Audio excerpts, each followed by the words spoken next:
Senator Mike Lee is a Republican of Utah. He's Ted Cruz's butt buddy as well. He went on Mark Levin's radio show. Mark Levin, of course, one of the craziest far-right conservative talk show hosts in the country. Listen to the comparison that Mike Lee makes about defunding Obamacare. Does it look like, I mean, that they have their parliamentary rules in the Senate, and Harry Reid will work the system and so forth, and you guys will do the very best you can in the Senate. But I guess I'm not asking you to address any individual, but it is absurd when people seem to suggest if you can't win and predict a victory at the front end, then why are you even entertaining this? I mean, this is absurd to me because we fight incrementally, we fight where we can and when we can, we use what we can to advance the cause, and then the next day, hopefully, we get further and further, we build a momentum. You understand this? Yes, exactly. And I would remind your listeners out there that the Revolutionary War was fought and won with the support from what was initially a minority within a minority of Americans.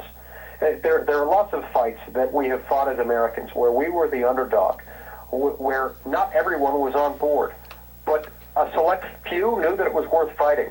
And eventually they persuaded others to go along, and eventually they won. This is one of those moments, Mark. This is one of those moments where we as Americans have to stand together and where the Congress needs to stand with the American people who are calling in overwhelming numbers, saying, please keep the government funded, but defund Obamacare.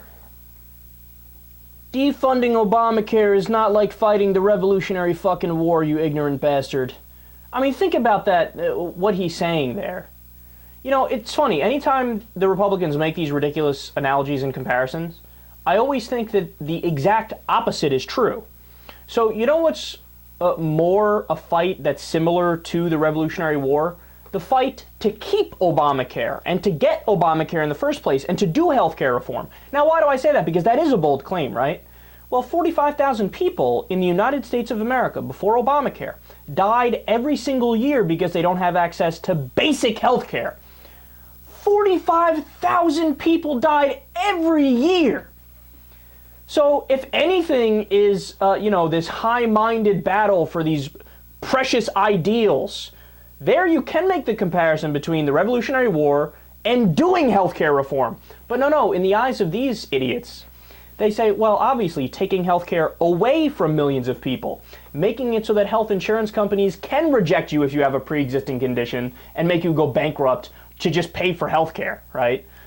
Making it so that if little kids hit their lifetime cap, the health insurance companies can kick them off. Obamacare addressed that, said, no, you can't kick off a little kid that hits their lifetime cap. What are you, crazy? You have to fund the heart surgery. You have to fund whatever problem they need fixing, right? They go, no, we are the ones that are like revolutionary soldiers fighting for the health insurance companies to fuck over the American people. The Messiah complex of these people is unmatched.